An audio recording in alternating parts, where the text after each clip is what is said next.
할렐루야. 출애굽기 40장 17절로 33절입니다.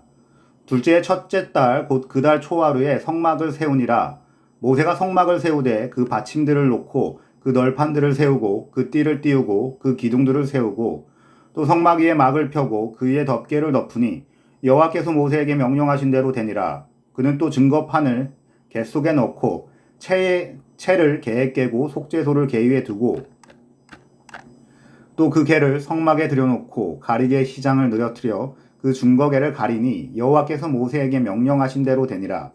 그는 또 해막 곧 성막 북쪽으로 시장 밖에 상을 놓고 또 여호와 앞 그 상 위에 떡을 진설하니 여호와께서 모세에게 명령하신 대로 되니라. 그는 또 해막 곧 성막 남쪽에 등잔대를 놓아 상과 마주하게 하고 또 여호와 앞에 등잔대에 불을 켜니 여호와께서 모세에게 명령하신 대로 되니라. 그가 또 금 향단을 해막 시장 앞에 두고 그 위에 향기로운 향을 사리니 여호와께서 모세에게 명령하신 대로 되니라. 그는 또 성막문에 시장을 달고 또 해막의 성막 문 앞에 번제단을 두고 번제와 소제를 그 위에 드리니 여호와께서 모세에게 명령하신 대로 되니라. 그는 또 물두멍을 해막과 제단 사이에 두고 거기 씻을 물에 담으니라. 모세와 아론과 그 아들들이 거기서 수족을 씻되 그들이 해막에 들어갈 때와 제단에 가까이 갈 때 씻었으니 여호와께서 모세에게 명령하신 대로 되니라. 그는 또 성막과 제단 주위 뜰에 포장을 치고 뜰 문에 시장을 다니라. 모세가 이같이 역사를 마치니 구름이 해막을 덮이고 여호와의 영광이 성막에 충만하매. 오늘 말씀은 성막의 완성이라는 제목으로 하나님의 말씀 증거하도록 하겠습니다.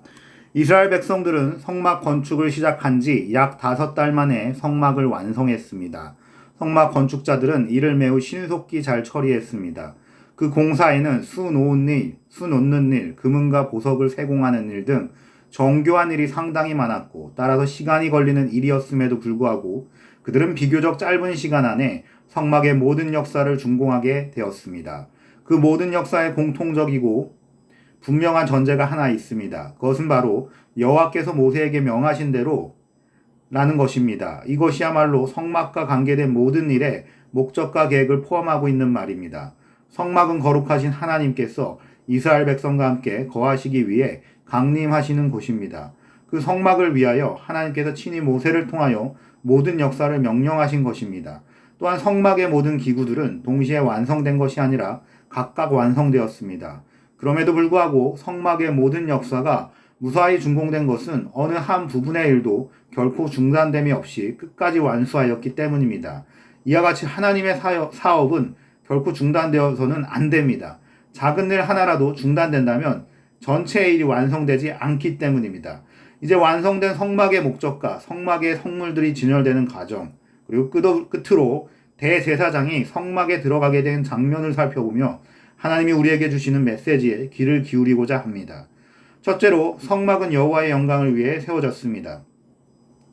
본문 17절은 성막 건축에 대하여 하나님께서 명하신 모든 것들이 다 이루어지고 마침내 정월 초 1일에 성막이 세워지게 된 것을 증거합니다. 모든 증거가 갖추어지고 성막의 완성을 눈앞에 두기까지 이스라엘 백성들은 모두 그 성막의 분명한 목적을 잊지 않았습니다. 그것은 이스라엘 백성과 함께 하시는 하나님의 영광을 위한 것입니다. 그 고귀한 목적으로 인해 성막 건축은 아무런 차질 없이 진행될 수 있었습니다. 모든 백성이 예물을 드렸고 기술자들이 정성과 수고를 다하였습니다. 인간의 교만을 상징하는 바벨탑은 무너져 내렸지만 하나님의 영광을 위한 성막은 이제 완성되어 우뚝 서게 된 것입니다. 이와 같이 성막이 완성될 수 있었던 것은 완벽한 준비가 있었기 때문입니다. 성막이 세워지는 마지막 과정 자체는 오히려 간단했습니다. 그 이전에 성막과 그에 소유되는 모든 기구들이 완벽하게 준비되었기 때문입니다. 철저하게 준비함으로써 결국 하나님께 영광을 돌리게 되었습니다. 믿는 마음과 준비된 정성이 없이 기적을 구하는 것은 어리석고 사악한 것이라 할 수 있습니다. 유대인들이 예수님께 구한 이적은 대부분 그런 것이었으며 따라서 예수님께서는 다 거절하였습니다. 준비 없이 단숨에 위대한 결과를 구하는 것은 바로 그와 같이 헛된 이적을 구하는 것과 같습니다. 하나님께서 보여주시는 놀라운 역사의 이면에는 언제나 신실한 성도들의 뜨거운 믿음과 열성과 준비가 있었음을 볼 수 있습니다. 성막의 완성이라는 기한 역사도 철저한 준비 끝에 된 일입니다. 또한 본문 18절에서 21절을 보면 성막이 세워지는 과정은 절차에 따른 정연한 것이었음을 알 수 있습니다. 제일 먼저 성막의 본체가 세워지고 그 다음 제일 중요한 부분인 지성소가 구분되었습니다. 그리고 다음으로 성소가 마련되고 그 다음으로 뜰이 정리되었습니다. 모든 일이 다 그렇지만 특히 하나님의 사업을 이루어가는 가운데는 올바른 절차를 밟는 일이 더욱 중요합니다. 하나님의 사업은 눈가림으로 넘어갈 수 없습니다. 거듭 반복되는 바 여호와께서 모세에게 명령하신 대로 라는 말씀이 암시하는 것처럼 철저하게 계획되고 빈틈없이 준비되고 그대로 실행되는 한 가지 한 가지가 정확한 절차에 따라 이루어질 때 비로소 온전히 하나님께 영광을 돌리는 일이 될 것입니다. 둘째로 성물은 성막의 적재적소에 배치되었습니다. 성막의 기구들은 모두 있어야 할 필요한 곳에 정확하게 배치되었습니다.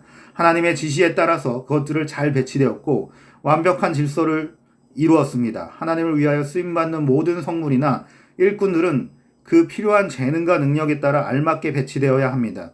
그럴 때 그 성물이나 일꾼들은 가장 귀하게 쓰임을 받는 것이 되고 교회 공동체에도 덕이 되며 하나님께서도 그 헌신을 연락하여 주실 것입니다. 그 일은 각자의 욕망이나 주장대로 배치되고 임명되는 것이 아니라 하나님께서 주신 재능과 하나님의 뜻에 따라 이루어져야 합니다. 적재적소에 잘 정렬된 성물은 형식적으로 배치된 것이 아니었습니다. 본문은 그것들이 배치된 즉시 그 기능을 따라 사용되었음을 보여주고 있습니다.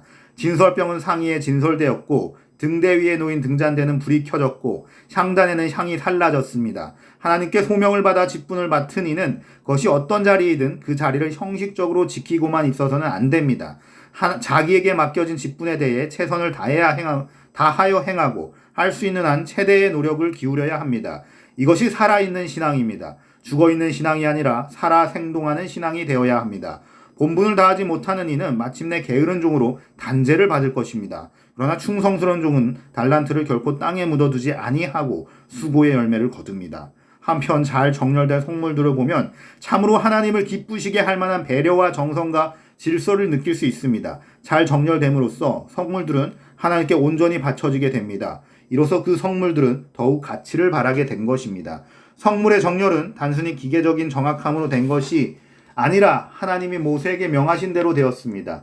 이와 같이 전체 성물이 모두 하나님께 온전히 바쳐지게 됨으로써 그 헌신은 하나님이 기쁘시게 받으시는 바가 되었습니다. 그러므로 성물들은 맡은 직분에 최선을 다하고 말씀에 순종하여 받은 재능을 온 정성으로 발휘해야 할 것입니다. 셋째로 제사장은 회막에 들어갈 때에 먼저 자신을 정결케 하였습니다. 이제 지극히 거룩한 성막은 완성되었습니다. 그것은 아름답고 영화로우며 거룩하게 성결된 곳이었습니다. 이 완성된 성막을 끝으로 대제사장과 제사장들인 아론과 그의 아들들이 들어가게 되었습니다. 먼저 그들이 이 회막에 들어갈 때에 물두멍에 준비된 물에서 수족을 씻어야 했습니다. 거룩한 회막에 합당하게 제사장들도 정결케 되어야 했기 때문입니다. 성도들이 성전에 나아올 때에는 자신의 몸과 마음의 정결 상태를 살펴야 합니다. 깨끗한 몸과 깨끗한 의복 그리고 정결한 마음으로 나아올 때 거룩한 성전에 합당한 예배를 드릴 수 있습니다. 값비싼 치장이 필요한 것이 아닙니다. 정결함이 필요합니다. 많은 지식과 잡다한 논리가 필요한 것이 아닙니다. 하나님을 사모하는 순수한 마음이 성전에는 가장 귀하고 합당한 것입니다. 본문 32절은 제사장들이 단에 가까이 갈 때에도 물에 수족을 씻어 정결케 된 연후에야만 들어갈 수 있음을 말해주고 있습니다. 단은 하나님께 속죄의 제물을 드리는 거룩한 곳이기 때문입니다. 참으로 정결한 자만이 다른 이를 대신하여 대속의 제물을 드릴 수가 있습니다. 인류의 죄를 대속하신 예수께서는 온전히 흠없고 정결한 하나님의 어린 양이었습니다. 성도들도 하나님께 예배를 드리러 나올 때에는 먼저 자기 마음을 돌아보아야 합니다. 형제와 다투고 이웃과 싸우고 세상의 이해관계에 여전히 마음을 든 채 예배를 드려보아야 별 은혜가 없을 것입니다. 화해하고 용서하고 감당하기 어려운 일은 예수 그리스도께 모두 맡긴 후에 비로소 우리는 헌신된 예배를 드릴 수 있습니다. 사랑하는 여러분, 성막의 모든 역사는 완벽하게 이루어졌습니다. 완벽하게 이루어졌다 함은 그 질과 소용에 있어 모자람 없이 완전한 기능을 발휘하도록 만들어졌음을 의미합니다. 이것은 모든 성물이 형식적으로 만들어진 것이 아니라 그 소용되는 바에 따라서 정성을 다해 만들어졌음을 의미합니다. 이처럼 하나님의 모든 사업은 완벽하게 이루어져야 합니다. 하나님은 우리의 기계적이고 형식적인 태도를 통해서가 아니라 순수하고 열정적인 믿음을 통해서 경배를 받으시기를 원하십니다. 우리는 성막 완공의 대전제가 여호와께서 모세에게 명하신 대로임을 배웠습니다. 이는 하나님의 모든 사업이 다 하나님의 명령에 따라 시작되고 진행되어야 함을 보여줍니다. 성막 완공의 이면에는 하나님의 계속적인 인도하심과 이스라엘 백성의 끊임없는 순종이 있었듯이 성도는 하나님께로부터 받은 바 사명과 본분을 아무리 작은 일이라도 소홀함이 없이 하나님의 명령에 순종하는 마음으로 해야 할 것입니다. 이상으로 오늘 예배를 마치도록 하겠습니다.